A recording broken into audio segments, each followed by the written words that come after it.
Hi, everyone. Welcome back to From the Ground Up with Helena Public Schools. Superintendent Welts and I are going to be talking about a topic that may not be the most exciting, but we've gotten a Hey lot of now, questions about it.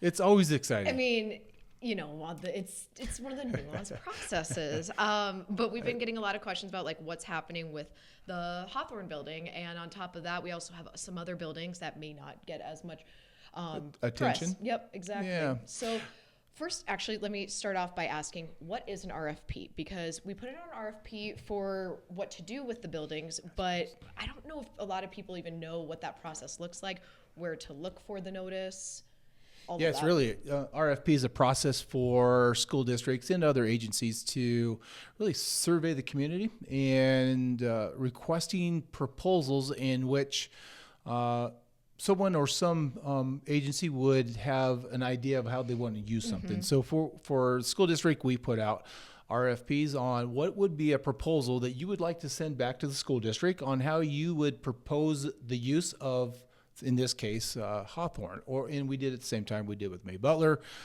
We've done that with other buildings, Ray Bjork, 7th Ave Gym. And so it's a process for the school district and the board ultimately to weigh in those proposals and what works well for the district and also for the community in which that building resides. Yeah. Right. Yep.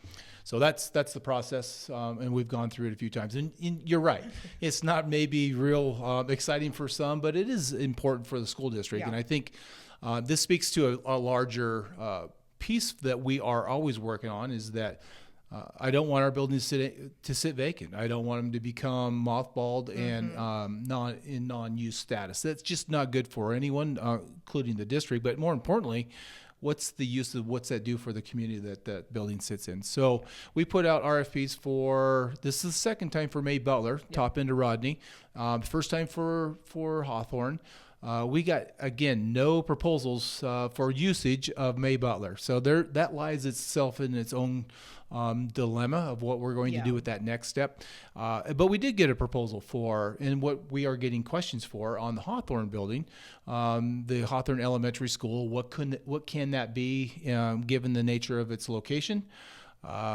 So we did get a proposal that we are entertaining. We've currently got the proposal in with legal counsel, and of course, as legal counsel would be, they have questions, and so we're working with. It's a resident in the Hawthorne area that had put together a committee that gave us the proposal, and quite frankly, it's a great proposal. I really think it's healthy. It would be good for the community. It mimics the same principle of the Emerson Center out of Bozeman. Performing arts, office space, place for community use. The playground still, maintains itself, and so a place for community gatherings with lots of opportunity for a flexibility of events. Again, office space, performing arts, art location. So I think it lends itself really great for the community. Having the community itself, a resident of that area, submit that. So we're going to work through that. The district's committed to supporting that mission, but we've got to get through, anytime. What does the city coding, what does our attorneys have some questions, and so we're going to start working through that process. But that's what we're at to right. That's what we're up to right now. Is one of the questions like what would the relationship between a possible solution such as that and the school district be in that case? Like, do we know what that? This proposal, if the community would ask what kind of blending of school district versus what's that look like of partnering up with a community or agency or the proposal has a membership board, and they would ask that one person or two from the school district sit on that board with community members or neighborhood members also serving on that committee or that board. So, I think it is a partnership, our building, and it's going to take a little while for that to stand up and get moving. And so I think that's where I'd like to make sure people understand that we are in the process of supporting that. And so we'll just have to get through as we go through Yeah. the steps next. We have meetings set up with the proposal, the committee, the individuals there that submitted, and so we'll start working through and with our legal counsel and making sure that we just check off the boxes and make sure that we're proceeding through. And then obviously you got to partner with the city because it's a change of venue. Okay. Will there be an update kind of similar to, or even more so in detail to what you were just talking about at this month's board meeting? Or are we looking No, that meeting with our legal counsel won't happen Yeah. at that time. So as soon as new information is available, then we'll make sure that I update it and we'll put it in our newsletter. But Yeah. right now there's just nothing other than just sitting down and talking about what our next steps Yeah. look like and how we're going to get through each road. They're not roadblocks. There's obstacles that we need to get around. It's not even so much our red tape as it is other red tape that we have to consider. Like you said, city ordinances, state ordinances. Yeah. Yeah. Yeah, and it's the right cost, Yeah. right? And I think it speaks to a higher volume of what we do with our buildings. Again, That was my next question, actually. 7th Ave Gym, we leased that to Queen City Soccer. Yeah. That was for community use. It was rather than sitting empty. What can these buildings do and serve the purpose of the community as community buildings? And so we did that with that. 7th Ave Gym. We got May Butler, obviously, that we're rethinking what we're going to do there. Ray Bjork and a long-term lease with St. Pete's, and they've got Pete's Place now with their daycare system in there. Great addition to the community. And that also turns into a revenue source for the school district. And so, being mindful of our facilities, and we're not always going to use all of our facilities, but they can't sit there being vacant as well. No, or used as 10-year plus of a storage unit. Yeah, right. It's just not conducive. Very, very true. And it's currently where we're at right now. Lincoln Center was that way as a storage unit, and we transformed this into a place where it's a central hub for our district, and really useful. So we're always mindful of our facilities and making sure that we use them the best we can. Yeah. What are we lacking on a property aspect for the district itself? Like there are fields that we don't have a lot of times. I think it comes down to athletic complexes. Yeah, there's things that we need to address, obviously, in every district, and I talk to the AA superintendents every week. There's always something in a district that you wish you had of. I would say that a unique perspective and or characteristic of Helena Public Schools is we don't own a lot of our fields. So we rent yearly from the city athletic fields, and so that's difficult at times when you don't have your own, and we manage through that. But just like anyone else that has property that they lease out to other individuals or agencies, those costs keep going up. And so we are renting softball field or soccer fields. We are renting potentially a baseball field if that comes on board. We have shortage of tennis courts, and so we're always we just don't have a lot of our own surfaces. So that requires us to go out and partner with the city. Yep. Well, I think that's kind of a hot topic that people don't also know about. They think that those things are easily come by, and they're not. A lot of times your school districts have their own facilities, and that just doesn't happen here. No, I mean, that's part of that kind of future planning that we're starting to tackle now that may be a solution in the future, but right now we're kind of where we're at to start that process. Yeah, I think and throughout the bond, as we said repeatedly, is that with the addition of the stadium, the football and track stadium, and that VIG 2, if you will, it'll sit alongside the New Helena High School, then that allows us to get off of a rental proposal from the city of our soccer at Siebel, and then be able to play all of our soccer on our own field that we get to maintain and have control of that scheduling.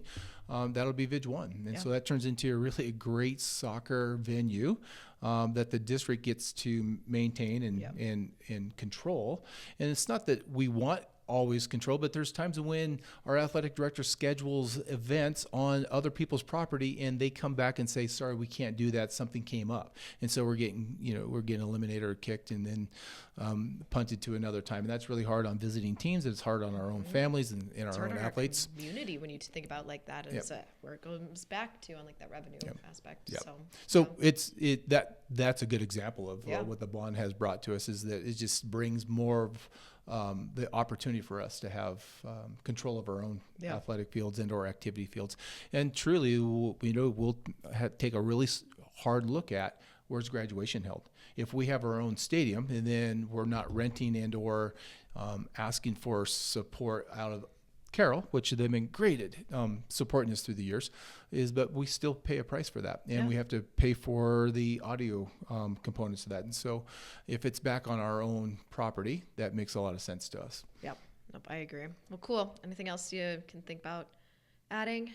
Not at this time. Topic? I do. You're right, though. We've got a lot of questions around what are we going to do with Hawthorne and May Butler, and that is where we're at. Yep. Submittals happened. We reviewed. We had one for Hawthorne, and I think it's viable. I think it's really, really enticing for the neighborhood and for our community to have a center such as that. Mm-hmm. We just have to help that committee get it on their feet, financially stable, bring a board together so that they can manage it appropriately. So we're in that transition mode, trying to support that endeavor. Things don't happen as quick as people would like them to. No, it takes a little while. Process, and I'm seriously as patient as a rattlesnake, so this is painful for me too. Okay, well, I'll make the next 5 pretty quick here. All right. So we're gonna play the gas station game for this quick 5. Gas station game. My gas station game is always trying to find the cheapest gas. So is that where we're going? So I'm gonna ask you. Yeah, I mean, I guess like what would be your go-to gas station? Is the you're gonna put me on the spot? There's. An answer. I love all our gas stations. That's a political answer. No, Maverick. I'm a town pump. I do like town pumps because of the proximity where I live. The Mavericks. That's it. It's new. It's clean. Doesn't have a casino in it. It's got DEF pumps for my diesel truck, and so I don't have to pour a box of fluid in it. They actually have a pump, so it fits my needs. There you go. And they have great food. Okay, so that's the next part of the question. Great segue. The next 4 then are going to be what's your sweet, what's your salty, what's your drink of choice, and then like what's your big food item, like a hot dog or a pizza or a Bosco stick or something. Yeah, none of this fits the diet right now. Any food that I'm buying at a gas station is not helping the thing that I'm trying to do.